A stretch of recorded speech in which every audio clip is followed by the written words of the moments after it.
அருட்பெருஞ்சோதி அருட்பெருஞ்சோதி தனிப்பெரும் கருணை அருட்பெருஞ்சோதி.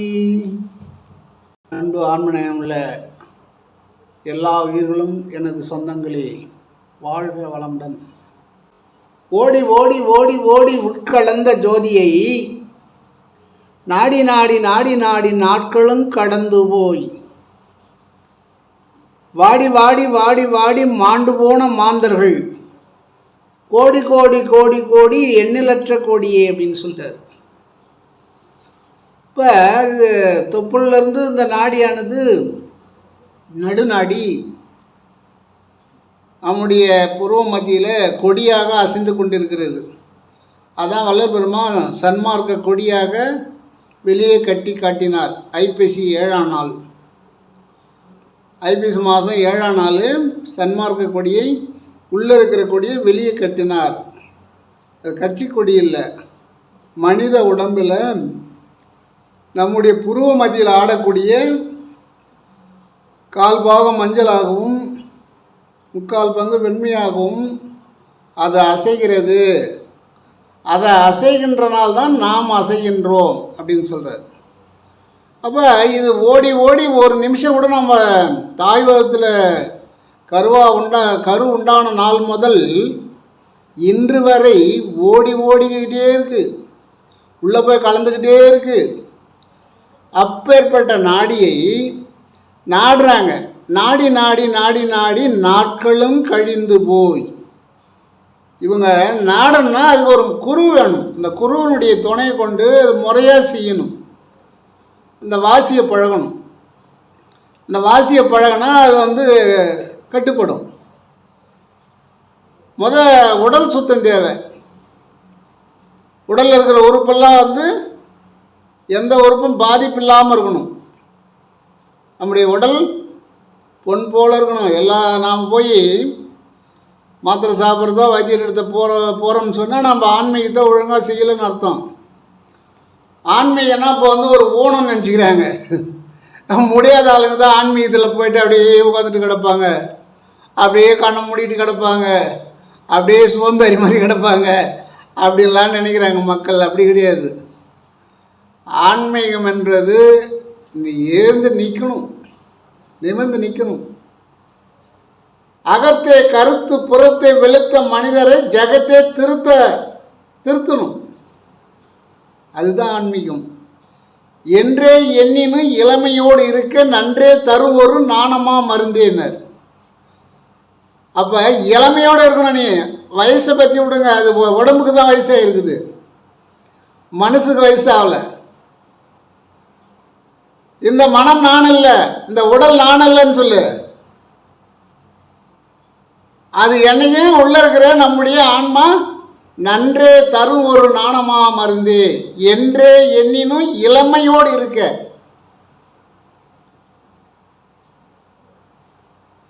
அப்ப சில பேர் பயந்து ஓடுறாங்க. ஆன்மீகம்னா சிறைச்சாலைக்கு வேலை இருக்காது, கோர்ட்டுக்கு வேலை இருக்காது, தவறு நடக்காது, போட்ட பொருள் போட்ட இடத்துல கிடக்கும். இதுதான் ஆன்மீகம். மனிதன் மனிதனாக ஆறறிவை பற்றி வாழக்கூடியது தான் ஆன்மீகம். போராமையே இருக்காது, திருடு இருக்காது, கொலை இருக்காது, களவு இருக்காது, நேர்மையாக இருக்கும். அப்போ நேர்மை இருக்கும்போது ஆன்மீகம் எப்படி இருக்கும்? அதுதான் ஆன்மீகம்.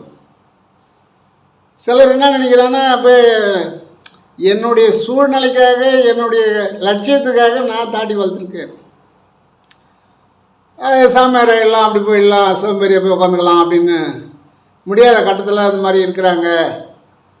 யாராவது காசு கொடுப்பாங்க அப்படின்னு இருக்கிறாங்க அப்படின்லாம் சொல்கிறாங்க. அது இல்லை. நான் சம்பாரித்து, நானும் இப்போவும் உழைச்சிக்கிட்டே இருக்கிறேன், நான் சம்பாதிக்கிறேன். என்னால் பிறருக்கு உதவுறேன். சில நண்பர்களும் கொடுத்து உதவுறாங்க. அவங்க அதையும் வாங்கி நானும் கொஞ்சம் பற்றாக்குறையை போட்டு ஆகாரம் கொடுத்துட்டு தான் இருக்கிறோம். அப்போ மனிதன் மனிதனாக வாழ வேண்டும் என்பது தான் ஆன்மீகம்.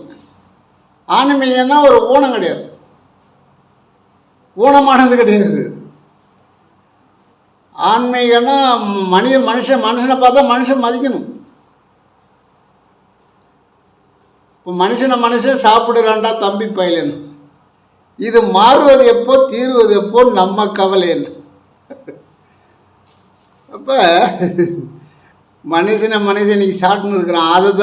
அதை வந்து திருத்தத்துக்கு தான் அகத்தே கருத்து புறத்தே வெளுத்த மனிதரை ஜகத்தே திருத்த வருவிக்க உற்றேன் அப்படின்னார் வள்ளல் பெருமான்.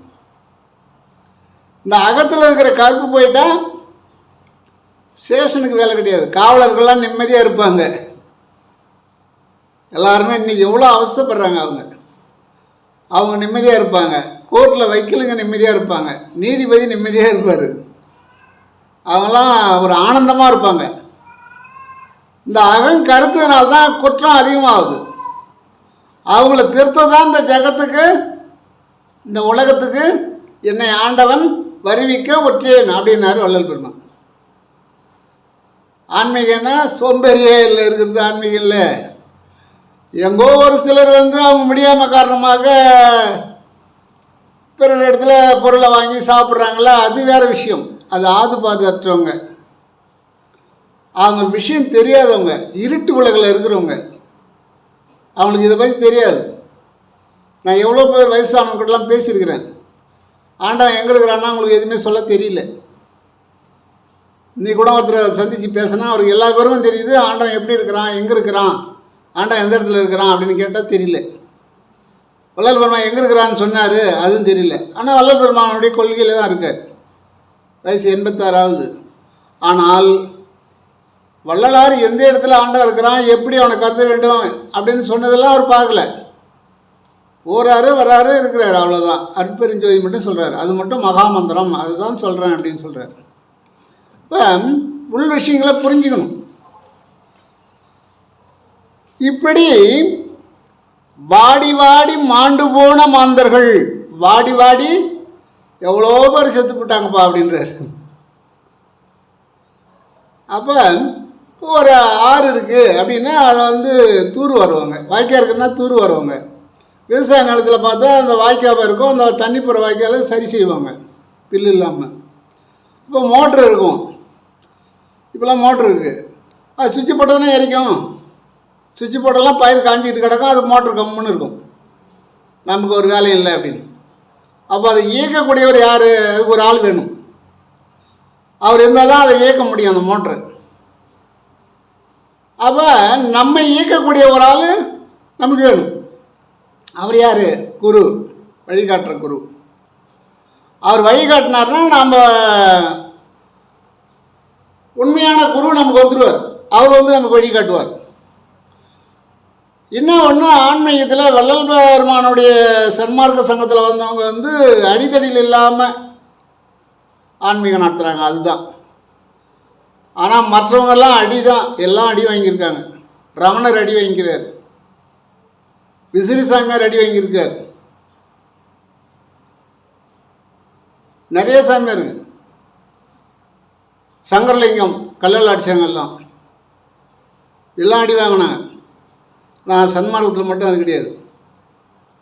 அதே போல் ஜீவானந்த பரமஹம்சருடைய சீடர்களுக்கும் யாரும் அவங்கள நெருங்க முடியாது. ஏன்னா முறையாக இந்த நடுநாடியை நாடுகின்றார்கள். அவர்கள் இந்த முறையாக நாடியை நாடுகின்றார்கள். ஜீவானந்த பரமஹம்சருடைய சிஷியர்கள் அவங்க வாடுவதில்லை. அது தெரியாத இருக்கிறவங்க தான் வாடுறாங்க. இதில் எத்தனையோ கோடின்னு சொல்கிறார். கோடி எண்ணலற்ற கோடி. இது கணக்கே கிடையாதுப்பா. எவ்வளோ கோடின்னு சொல்லவே முடியாது. எண்ணில் இருந்த கோடியை எவ்வளோ கோடினே சொல்ல முடியாது. இது போல் வாடி இறந்து போயிட்டாங்க அப்படின்னு சொல்கிறார். இப்போ ஆன்மீகம் என்பது முதல் வந்து உடலை சுத்தம் செய்வது, மனசை வந்து ஒருநிலைப்படுத்துவது. மனசை சுத்தம் செய்யணும், மனம் தூய்மை ஆகணும். அது வந்து இப்போ மக்கள் அதை ஏற்றுக்கல. ஏன்னா அதை பார்த்த உடனே இல்லை நாமளும் சாமியார் ஆகிடுவோம் அப்படின்லாம் கிடையாது. இல்லறத்தில் இருக்கக்கூடியவங்கெல்லாம் இன்றைக்கி அதை செஞ்சு நல்லா இருக்காங்க. ஆன்மீகம்னா அறிவை வளர்ப்பது தான் ஆன்மீகம். அதர்மத்தை ஒழிப்பது தான் ஆன்மீகம். நீதியை நிலைநாட்டுவது தான் ஆன்மீகம்.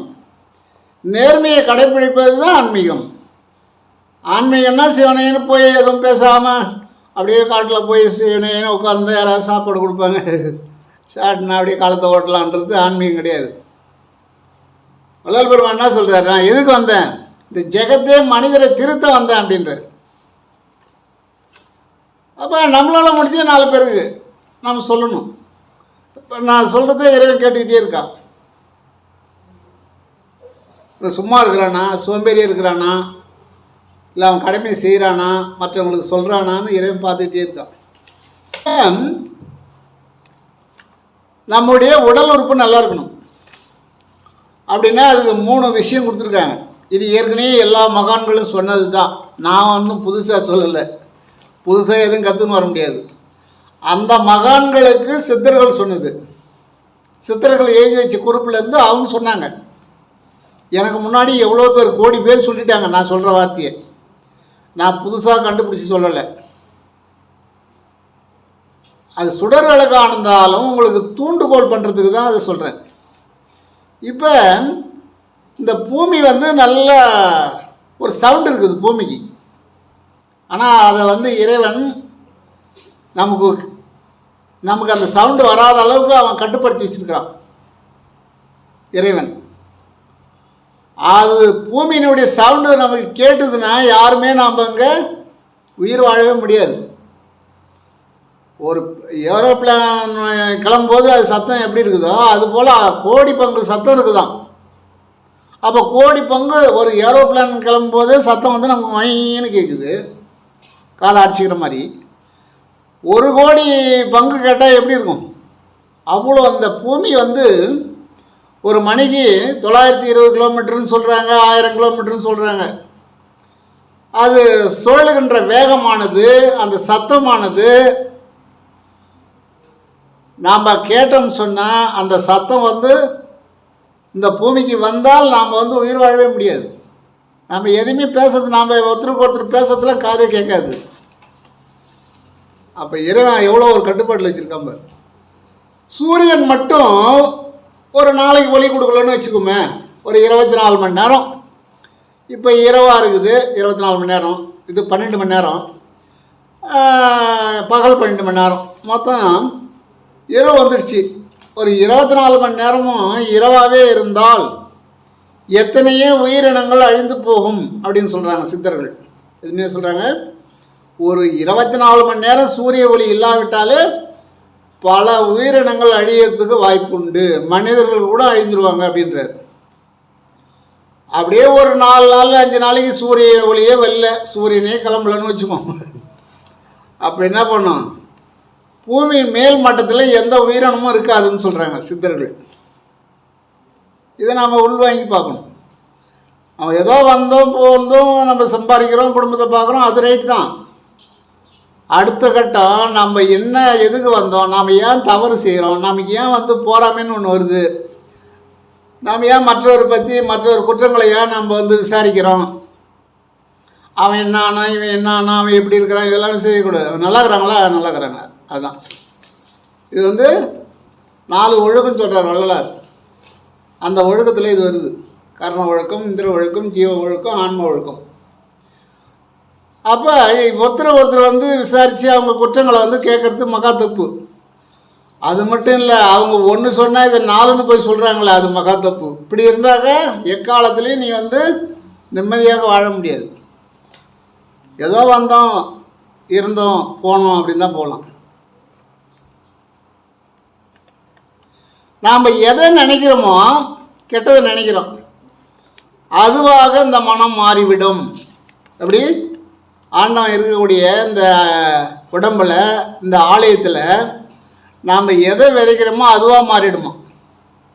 இப்போ புல்லை வரைச்சா புல் தான் வரும், நெல் வரைச்சா நெல் வரும் நிலத்தில். அந்த நிலத்துலேருந்து வந்தது தான் இந்த உடம்பு. இதில் நீ கெட்டதை விதைச்சின்னா அது கெட்டதை தான் விளையுமா. நல்லதை நினைத்தால் நல்லதாக, நல்ல மனிதர். இப்போ ஒரு ஊரில் போய் விசாரிக்கிறோம், அவர் எப்படிங்க அப்படின்னு. இல்லைங்க அவர் ரொம்ப நல்லவருங்க, அவர் யாருக்கும் கெடுதல் செய்ய மாட்டார், அவர் வேலையை பார்ப்பார், பிறருக்கு முடிஞ்சால் உதவி செய்வார் அப்படி சொல்கிறாங்க.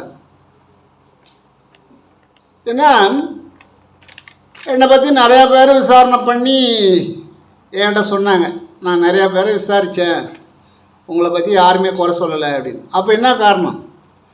நாம் ஆன்ம ஒழுக்கம், கர்ண ஒழுக்கம், ஜீவ ஒழுக்கம் நம்ம கடைப்பிடிக்கணும், இந்திர ஒழுக்கம்.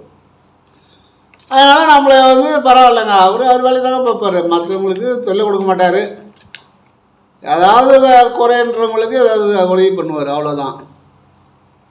பசிக்கிறவங்களுக்கு ஆகாரம் கொடுப்பார். என்ன அப்போ நம்ம நல்லதை நினைப்பதனால நம்ம உடல் நல்லதை நன்மை செய்ய ஆரம்பிக்குது, நல்லதை நினைக்கிறோம், நல்லதாக மாறிவிடுகிறது. மாம்பழம் சாப்பிட்டா அந்த உடம்பு மாம்பழமாக மாறிடுமா உள்ள, அது பரவாயில்ல. மாம்பழம்லாம் வாழைப்பழம் சாப்பிட்டா வாழைப்பழமாக மாறிடுமா, பலாப்பழம் சாப்பிட்டா பலாப்பழமாக மாறிடுவோம், அதனுடைய சத்து உடம்புல மாறிடும். அப்போ எந்த பழத்தை சாப்பிட்றோமோ அந்த பழமாக அந்த உடம்பு மாறும். அதே சமயத்தில் சிலர் வந்து வாழ தெரியாமல், வாழ முடியாமல், இது போல் யாராவது பெரியவங்க சொல்கிற ஒரு, நான் பெரியவங்க இல்லை, எனக்கு முன்னாடி பெரியவங்க சொல்லியிருக்காங்க, அவங்க சொல்கிற கருத்தை கேட்காமல் இருக்கிறவங்க தான் சூசைட் பண்ணிக்கிறாங்க ஒரு நிமிஷத்தில். சூசைட் பண்ணுறது அது ஒரு பெரிய விஷயமே கிடையாது. அப்போ அவங்க வந்து மனநலம் ரொம்ப பாதிச்சு போச்சு. அவங்களுக்கு அந்த அந்த நேரத்தில் அந்த ஒரு நல்ல அறிவை சொல்கிறதுக்கு ஆள் இல்லை, அதை கேட்கவும் இல்லை. அவங்க தான் சூசைட் பண்ணிக்கிறாங்க. ஏன்னா இவ்வளோ கண்ணு நல்லா கொடுத்துருக்கான், காது நல்லா கேட்குது, மூக்கு நல்லா சுவாசிக்குது, கை காலெலாம் நல்லாவே இருக்குது, ஏன் நாம் போய் சூசைட் பண்ணிக்கணும்? நம்ம சோதனை வரும், அந்த சோதனையை தாங்கினா தான் நாம் சாதனை அடைய முடியும். அதுபோல் விஷத்தை சாப்பிட்டா அந்த உடம்பு விஷமாக மாறி போகுது. இப்போ நான் நல்லதெல்லாம் சாப்பிட்டா நல்லதாக நடக்குதுன்னு சொன்னேன், விஷத்தை சாப்பிட்டுக்கிறாங்க, உடம்பு விஷமாக மாறி போகுது. மருத்துவர் என்ன சொல்கிறார்? ஒன்றும் செய்ய முடியாதுங்க, உடம்பு பூரா விஷமாக மாறி போச்சு, அவ்வளோதான் அப்படின்றார். அப்போ சித்தர்கள் என்ன சொல்கிறாங்க, நீங்கள் ஏன் வந்து ஸ்லோ பாய்சன் சாப்பிட்றீங்க?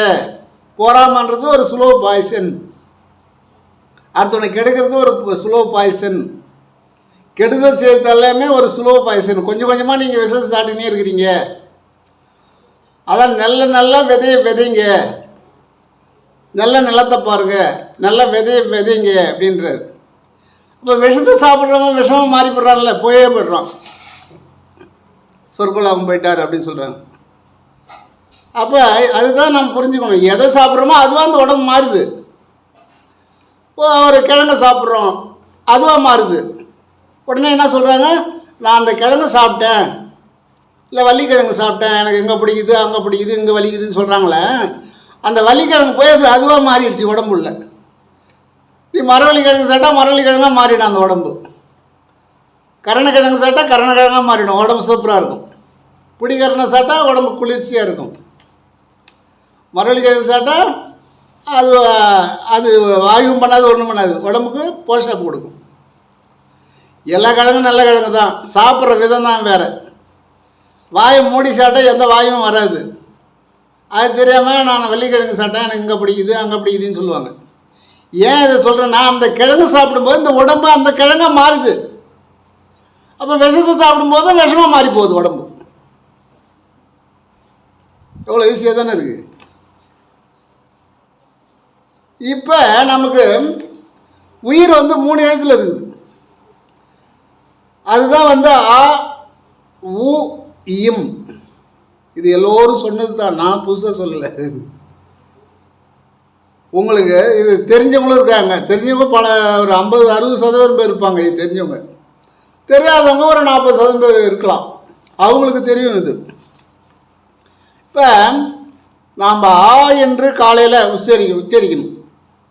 காலையில் எழுந்து பல்ல விளக்கிட்டு முகத்தை சுத்தம் செய்து முடிஞ்சால் குளிச்சிடலாம். குளிச்சுட்டு கொஞ்சம் குளிர்ந்த தண்ணி ஏதாவது ஒரு 100 மில்லி சாப்பிட்டுட்டு, பச்சை தண்ணி, பச்சை வெள்ளம்னவங்க, அதை சாப்பிட்டுட்டு உட்காரணும். ஏன்னா இந்த உடம்பு நம்ம உறங்கும்போது சூடாக இருக்கும், கிட்னி வந்து தண்ணி இல்லாமல் இருக்கும்.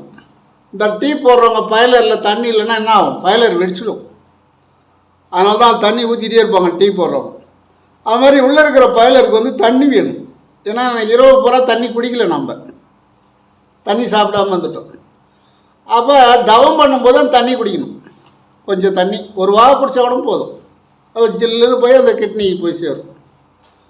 அப்போ கிட்னி, கல்லீரல், மண்ணீரல், நுரையீரல், ஆற்று, பெருங்குடல், சிறுங்குடல் எல்லாமே நமக்கு நல்லா இருந்தால் தான் நீ ஆன்மீகம் பண்ண முடியும், ஆன்மீகத்தில் செயல்பட முடியும். அப்படி நல்லா இருக்குன்னா அந்த 3 எழுத்தில் இருக்குது, அது நல்லா வருது. அதான் அவர் கண்ணதாசன் சொன்னார்னு நினைக்கிறேன், 3 எழுத்தில் என் மூச்சு இருக்கும், அது முடிந்த பின்னாலும் என் பேச்சு இருக்கும் அப்படின்னார். உள்ளம் என்று ஒரு ஊர் இருக்கும், அந்த ஊருக்குள்ளே எனக்கு ஒரு பேர் இருக்கும் அப்படின்னார். உள்ளன்றது இந்த ஊர் தான், உடம்பு தான், அது உள்ள ஒரு பேர் இருக்கு, அது உயிர். அதுதான் சொன்னார் அவர். அதுபோல் 3 எழுத்து தான், அது 3 சேர்ந்தது தான் ஓம். இதை தினமும் சும்மா ஒரு 10 நிமிஷம் தான் ஆகும். அதுக்கு ஒரு 12 மணி நேரம் உழைக்கிறோம், இந்த உடம்புக்காக ஒரு 10 நிமிஷம் உழைச்சோம்னு சொன்னால் நாம் அறிவுக்கு வேலை கொடுக்குறோம். அறிவு நல்லா, மூளை நல்லா வேலை செய்யுது. ஞாபக சக்தி இப்போ நிறையா ஞாபக சக்தி இல்லை. செல்லை ஒரு இடத்துல வைக்கிறோம், காசை ஒரு இடத்துல வைக்கிறோம், பையை ஒரு இடத்துல வைக்கிறோம், வண்டி எடுத்துன்னு போயிடுறோம். அங்கே பொருள் வாங்குற இடத்த போனால் தான் செல்லை காணாம், காசையும் காணாம், பையையும் காணான்ற மாதிரி இருக்குது. இல்லை ஒரு நாளைக்கு இதை வச்சுட்டு போகிறோம், ஒரு நாளைக்கு அதை வச்சுட்டு போகிறோம், எதை வச்சுட்டு போகிறோம். ஏன்? மூளை சரியாக செயல்படலை. மூளை அதில் ஒரு சுரப்பி அதிகமாக சுரக்குது. நம்முடைய மன இறுக்கம், மனத்தளர்ச்சி, சோர்ந்துட்டோம். ஆனால் அந்த திரவம் அதிகமாக சுரக்கிறதுனால ஞாபக சக்தி அதிகமாகும், குறைஞ்சி போச்சு. இந்த திரவத்தை கட்டுப்படுத்த அந்த மூளை மீண்டும் செயல்பட, மீண்டும் நம்ம ஆன்மீகம் படிக்கிறோம், கேட்குறோம், அது பதிவு செய்ய இந்த 3 எழுத்து உதவும் அப்படின்னு சொல்கிறாங்க. இந்த 3 எழுத்து அது உதவும். இந்த 3 எழுத்து இருந்தால் தான் நீ மலையில் ஏற முடியும். என்ன சொன்னார்? இந்த 3 எழுத்தில் என் மூச்சு இருக்கும். மூச்சு காற்று இந்த 3 எழுத்தில் தான் இருக்குது. அது முடிஞ்சிட்டாலும் பரவாயில்லை, அதன் பிறகு என் பேச்சு இருக்கும். இப்போ வள்ளலாவே மறைஞ்சிட்டார், அவர் பேச்சு இருந்துக்கிட்டு தானே இருக்குது. 18 சித்தர்களுடைய பேச்சு இருந்துக்கிட்டு தானே இருக்குது. சுந்தரமூர்த்தி சாமிகள், அப்பர், திருநாவுக்கரசர், இவங்க பேச்செல்லாம் இருந்துக்கிட்டு தானே இருக்குது. ஏன்? அந்த 3 எழுத்தை பின்பற்றியவர்கள், அவங்களாம் அந்த 3 எழுத்தை பின்பற்றினாங்க. ஆனால் பார்க்குறதுக்கு எளிமையாக இருக்கும். இதெல்லாம் ஒரு வைத்தியமா, இதெல்லாம் ஒரு மந்திரமா அப்படின்னா, ஓம்ன்றது தான் பிரணவ மந்திரம்னு சொல்கிறாங்க. அதுதான் முதல் தோன்றியது ஓம் அப்படின்னு சொல்கிறாங்க. அந்த ஓம் உள்ள 3 இருக்குது. ஆ, உ, இம் 3 சேர்ந்தது ஓம். அப்போ அந்த 3 நம்ம உச்சரிக்கும் போது, ஆ உச்சரிக்கும் போது பெருங்குடல், சிறுங்குடல், கருப்பை, பிறப்பு உறுப்புகள் எல்லாம் அங்கே இருக்கிற நோய் அகலும் சொல்கிறாங்க. இங்கே அங்கே இருக்கிற நோய் படிப்படியாக, ஒரு நாள் ஆகாது, ஒரு மண்டலம் மாதிரி செஞ்சால் தான் என்னுடைய முன்னேற்றம் தெரியும். அப்போ இந்த ஆன்றது குடலை சுத்தம் செய்கிறது, சிறுநீர் பை சுத்தம் செய்யுது. இன்றைக்கி சிறுநீர் பை நிறைய பேருக்கு செயல்படலை, கண்ட்ரோல் எழுந்துருக்குது, அது மாடலில் போயிட்டுருக்கு, இல்லை வராமல் இருக்குது, அடைப்பு இருக்குது. இப்படி பெண்களுக்கும் அது சம்மந்தமான அந்த கருவறை பாதிப்பு இருக்கிறதுக்கு காரணம் என்னென்னு கேட்டால் இந்த ஆ தான். ஆ என்ற எழுத்தை உச்சரித்தோமானால் அந்த காற்றானது இந்த உடலை அந்த அந்த இடத்துல இருக்க சரியாக செயல்பட வைக்கும். மணிப்பூரகம்னு சொல்லுவாங்க, தொப்புள். அந்த தொப்புளில் இருக்கிற சக்கரம் நல்லா இயங்குச்சுன்னு சொன்னால் அவங்களுக்கு கரு சம்பந்தமான நோய் இருக்காது, குழந்தை இருக்கும், கருப்பை வளமாக இருக்கும், நலமாக இருக்கும். இந்த காது தாங்க, அதான் 3 எழுத்து தான் நம்ம மூச்சே இருக்குது. மூச்சுன்னா மூச்சு காத்து தானே. இப்போ நீங்கள் ஒருத்தர் வயசானவர் சொல்கிறாரு, பையா என் மூச்சு முதல் கல்யாணம் பண்ணிக்கல அப்படின்றாரு. எப்படி சொல்கிறாரு? பையா என் மூச்சுக்கு போது கல்யாணம் பண்ணிடுறாரு. ஏன்னா காற்று போய்ட்டு என்ன ஆகுறது அப்படின்னு சொல்கிறாரு. அப்போ மூச்சுன்னா என்ன? மூச்சு காற்று தானே. அந்த காற்று அடி வயிற்றில் சரியாக செயல்படாததுனால கார்பன் டை ஆக்சைடு விஷ காற்று அதிகமாகிடுச்சு. இதை சித்தர்கள் பார்த்தாங்க. இதுக்கெல்லாம் மருந்து கொடுக்கக்கூடாதுப்பான்ட்டாங்க. லேசாக மூச்சை உள்ளே இழுத்து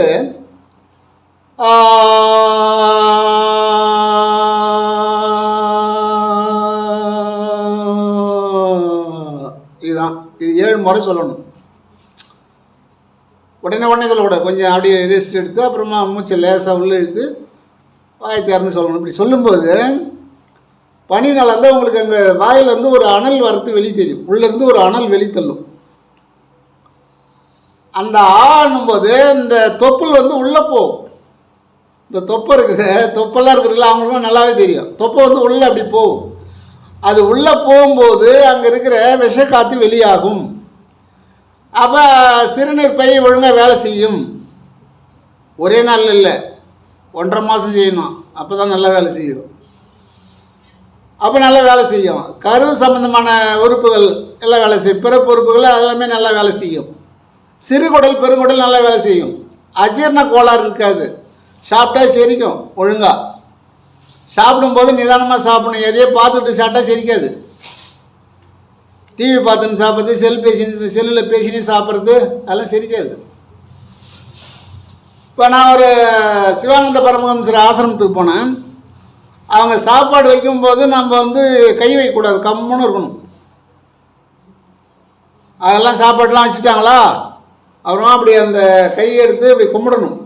இறைவா, நீ கொடுத்த ஆகாரம் அது அமிர்தமாக மாற வேண்டும் அப்படின்னு மனசுக்குள்ளே நினைக்கணும். நினச்சிட்டு கொஞ்சம் ஆகாரத்தை எடுத்து இங்கே சிற்சாபியில் காமிக்கணும். காமிச்சிட்டு சாப்பிட்றேன், இது அமிர்தமாக மாறணும்னு சொன்னால் அது விஷ கலந்த ஆகாரமாக இருந்தாலும் ஒன்றுமே பண்ணாது. உயிர் பாதிப்பு வராது. ஒரு இதுக்கு சொல்கிறேன். அதுக்காக விஷத்தை கலந்து சாப்பிட்டுட்டு ஏங்க எப்படி ஆச்சுன்னு சொல்லக்கூடாது. தப்பு தவிர அந்த ஆகாரத்தில் ஏதோ ஒரு விஷம் இருந்தால் கூட அது அமிர்தமாக மாறும். ஏன்? நம்ம எண்ணம் செயல்படும். நம்ம எண்ணம் கண்டிப்பாக எண்ணம் தான். நம்ம உறுதியாக எது நினைக்கிறோமோ அது செயலுக்கு வந்துடும். அப்படி சொல்லுவாங்க ஆசிரமத்தில். அப்படி இன்னொரு ஆசிரமம் இருக்குது கோயம்புத்தூரில். அவங்களும் இதான் செய்கிறாங்க. பரிமாறும்போது கம்முன்னு இருக்கிறாங்க. அப்புறம் பிரார்த்தனை பண்ணிட்டு தான் சாப்பிட்றாங்க. இப்போ நமக்கு ஆகாரமே சாப்பிட தெரியல. ஆகாரத்தை உட்காந்து தான் சாப்பிடணும். சேர் இருக்குது, டைம் டேபிள் இருக்குது, அதனால் உட்காந்து சாப்பிடக்கூடாது. அதெல்லாம் எப்போ ஒரு விழாவுக்கு பயன்படுத்தணும். யாராவது வந்துட்டாங்க அப்போ பயன்படுத்திக்கலாம். ஆனால் கீழே உட்காந்து சாப்பிட்றது தான் சரியான சீரண மண்டலம் சரியாக இருக்கும் அப்படின்னு சொல்கிறாங்க. சரியாக செரிக்கும்னு சொல்கிறாங்க. இந்த மூட்டுலாம் நல்லா அந்த மூட்டை நீட்ட முடியல, மடக்க முடியலன்னு சொல்கிறாங்களே, அதனால தான் சமணம் போட்டு உட்காந்து சாப்பிட்ணும். சமணம் போட்டு உட்காந்து சாப்பிட்டா தான் ஆகாரம் திட்டமாக எடுக்கும் உடம்பு. அப்படி ஆகாரத்துக்கிட்ட உட்காரும்போது என்ன செய்யணும்னு கேட்டால், லேசாக மூச்சு காற்றை உள்ளே இருக்கணும். லேசாக அப்படி இழுத்து அப்படின்னும். இப்படி இழுத்துட்டு என்ன நடக்குதுன்னு கேட்டிங்கன்னா, இப்போ காற்றை இழுத்து வெளியே தள்ளிட்டோம். உனக்கு தேவையான ஆகாரம் மட்டும்தான் எடுக்கும். நீ எப்பேற்பட்ட ருசியான ஆகாரமாக இருந்தாலும் அந்த குடலுக்கு நம்ம அந்த காற்று இழுத்தோம்ல, அதுக்கு எவ்வளோ தேவையோ அந்த ஆகாரம் மட்டும்தான் எடுக்கும். அது பிறகு சலிப்பு தட்டும். அந்த ஆகாரத்தை பிடிக்கலன்ற மாதிரி ஆகிடும். அங்கே உள்ளே இருக்கிற ஒரு போதுன்னு சொன்னாக்கா இது வேண்டான்னு சொல்லிவிடும். சலிப்பு உண்டாகும். நாக்கு ருசி மாறும். அதுதான் சலிப்புன்னா. சாப்பிடும்போது ருசியாக இருக்கும். நம்ம குடல் போதுன்னும் போது இதுக்கு மேலே லோடு விடாதுப்பா அப்படின்னு அவர் கை காட்டுவார் உள்ளேருந்து. இதுக்கு மேலே லோடு விட்டீங்கன்னா என்னால் தாங்காது, அப்புறம் உடம்பு பாதிப்பு ஆகிடும், அப்புறம் ஏன் மேலே கஷ்டப்படாத, அப்புறம் ஒரு வாரத்துக்கு ஆகாரம் எடுக்க மாட்டேன் அப்படின்னு சொல்லுவார் உள்ளேருந்து. ஆனால் அதையும் மீறி நம்ம சாப்பிட்டோம்னா அப்புறம் தான் அவதிப்படுறது. அதான் வள்ளலார் வேறு ஆகாரம் அரை, மைத்துன கால், நித்திரை முக்கால்னாரு. முக்கால் விவசாயம் செய்கிறவங்களுக்கு 1 மணி நேரம் தூங்கினா 1000 வருஷம் ஆழலாமா. 1 மணி நேரம் மட்டும் தூங்கினா அது ஞானிகள். 6 மணி நேரம் தூங்குறவங்க தான் ஒரு விவசாய வேலை செய்ய முடியும். அப்போ தான் அவங்களுக்கு உடம்பு ஆரோக்கியமாக இருக்கும். ஞானிகள் வந்து காற்றை சுவாசிப்பாங்க, அந்த மாதிரி உடம்பை கண்ட்ரோலாக வச்சுருப்பாங்க. அவங்களுக்கு ஆகாரம் தேவையில்லை, அவங்க வேலை வந்து கடினமான வேலை செய்ய மாட்டாங்க. அல்ல, அதனால் இந்த ஆன்றது இவ்வளோ வேலை செய்யுது. இன்னும் நிறைய சொல்லலாம். அது ஊன் அடுத்தது ஊ. அந்த ஊனும் போது இந்த இரு மார்புக்கும் இந்த இறக்கத்தில் இந்த எலும்பு எலும்பு முடியுதில்ல, அந்த இறக்கம் அந்த நடு மையத்தில் மணிபூரகம்னு சொல்லுவாங்க. அந்த சக்கரை சுழல ஆரம்பிக்குது. இதில் ஊவில் சொல்லிட்டோமா, ஊன்னும் போது இந்த உதடு வந்து ரவுண்டாக பண்ணிக்கணும். இப்படி காற்று லேசாக இழுக்கணும். ஊ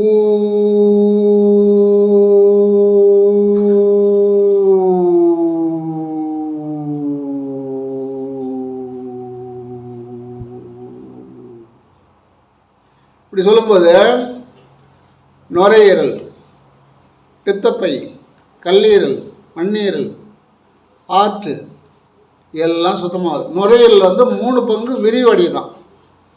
அப்போ 3 பங்கு அது விரிவடைஞ்சால் நமக்கு இந்த தொண்டையில் கரகரன்னு ஒரு சத்தம் வருது, சளியெல்லாம் அடைக்குது இல்லை. இப்போ காற்றே உள்ளே இழுக்க முடியலன்னா என்ன காரணம்? அந்த நுரையீரலில் இருக்கக்கூடிய அந்த அறையெல்லாம் அடைஞ்சு போச்சுன்னு அர்த்தம்.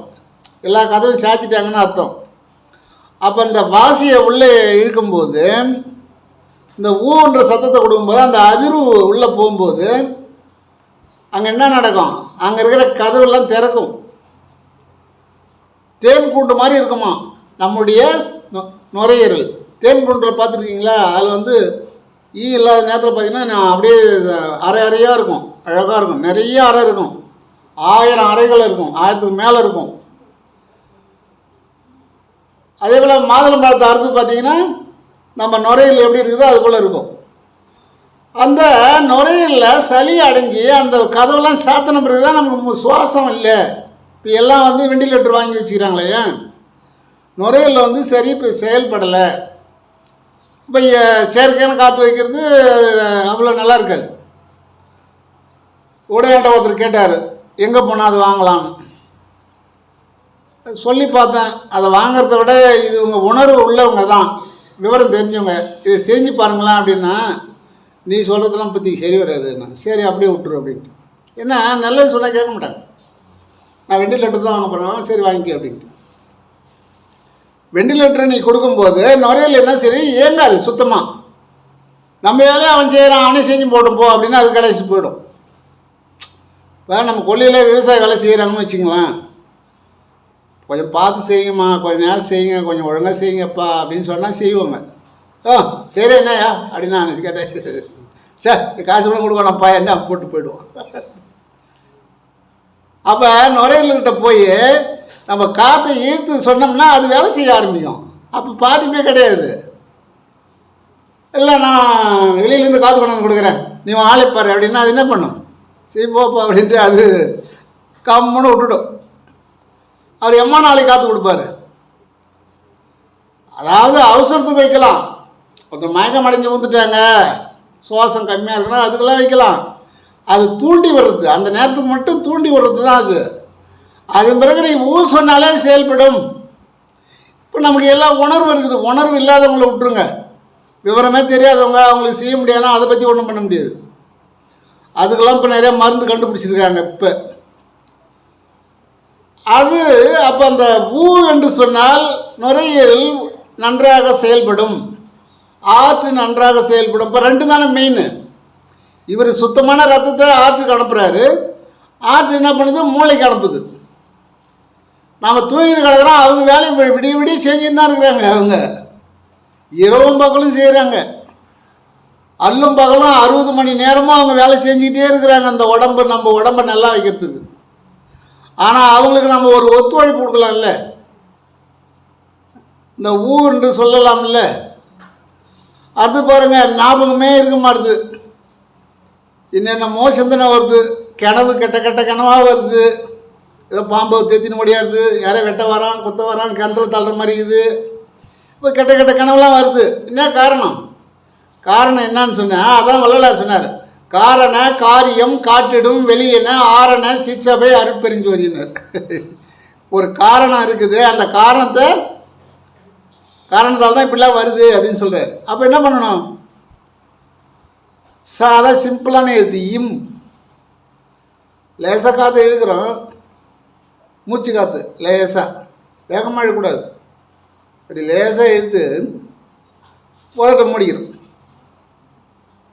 இம்